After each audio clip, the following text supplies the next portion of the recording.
Salam damai dan sejahtera dari Tuhan untuk kita sekalian di minggu keempat bulan Mei tahun 2024.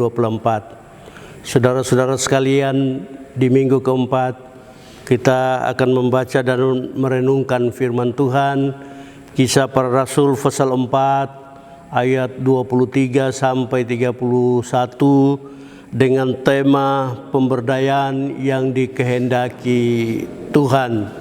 Sebelum berlangsungnya pemberitaan firman Tuhan, mari kita berdoa.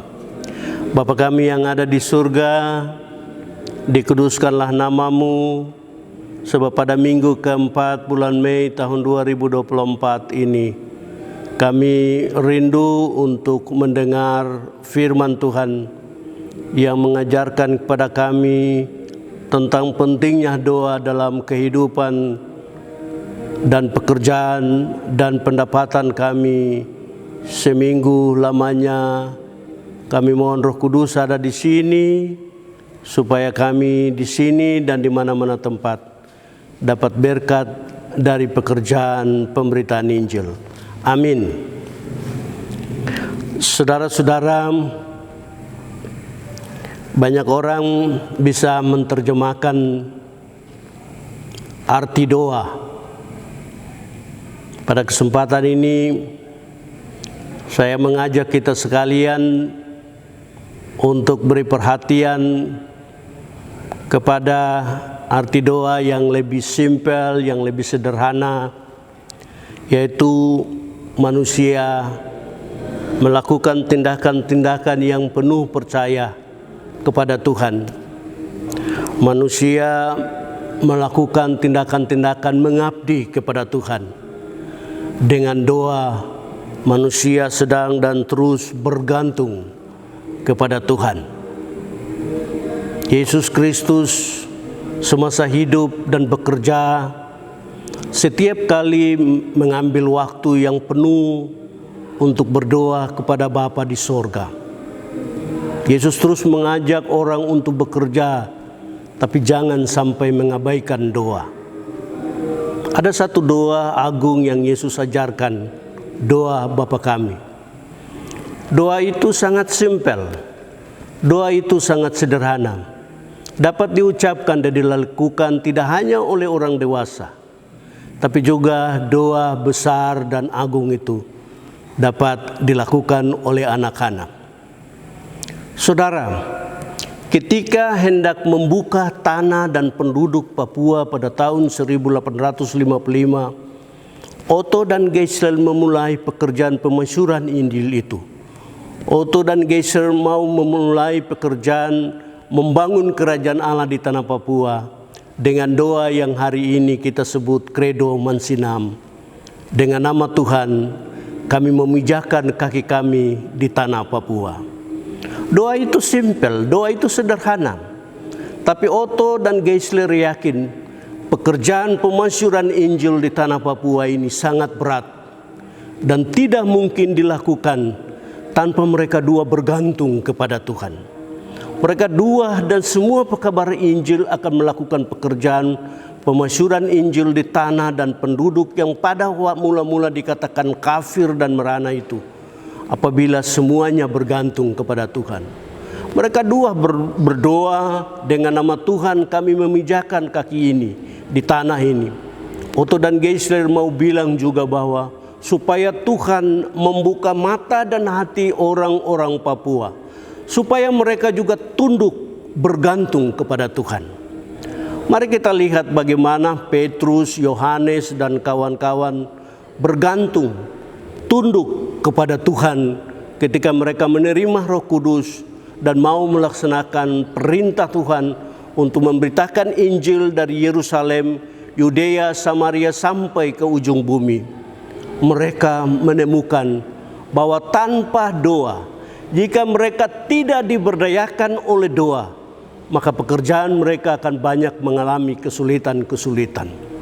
Dengan doa, Yohanes, Petrus dan kawan-kawan dapat menemukan kekuatan baru, dapat menemukan semangat baru, menemukan pemberdayaan yang sesungguhnya.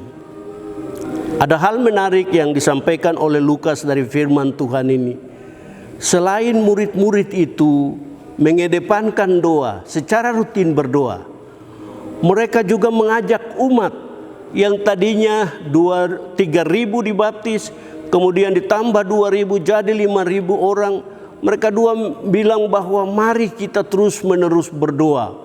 Niscaya kita akan bertambah dalam jumlah jiwa, tapi juga kita akan bertambah dalam kerja-kerja yang berhasil, sehingga pekerjaan-pekerjaan pemasyuran Injil dalam segala bidang kehidupan dapat kita lakukan bersama-sama.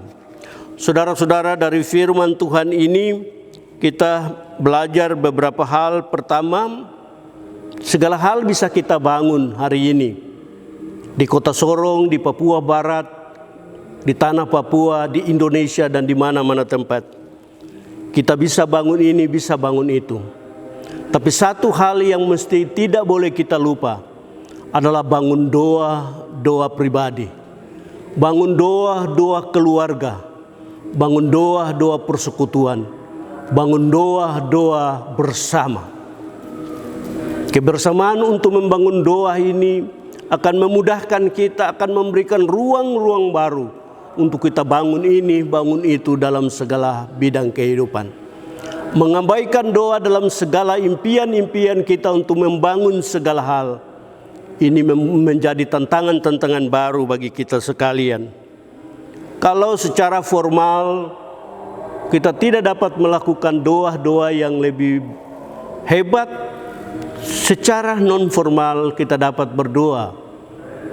Kalau tidak dilembagakan, pribadi-pribadi dapat melakukan doa-doa secara teratur.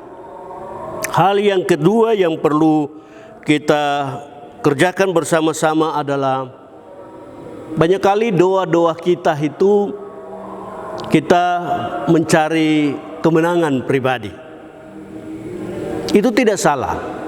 Tapi ke depan ini, setelah doa itu dan kita mendapatkan kemenangan pribadi, maka marilah kita berjuang bersama-sama, berdoa secara teratur untuk membangun kemenangan bagi kebersamaan kita. Membangun kebersamaan untuk memperoleh kemenangan dalam doa-doa yang sungguh-sungguh, itu dapat memberikan kita peluang-peluang besar. Membangun doa bersama-sama ini memberikan kesempatan bagi kita untuk menutup ruang-ruang pemecah belah, untuk menutup ruang-ruang yang dapat dipakai oleh kelompok-kelompok kepentingan yang mau mengadu domba kita. Doa bersama-sama ini menjadi lahan yang subur untuk pertumbuhan-pertumbuhan dalam segala bidang kehidupan dan lain-lain. Saudara-saudara, hal berikut yang perlu kita perhatikan, doa-doa kita itu adalah doa-doa yang besar artinya.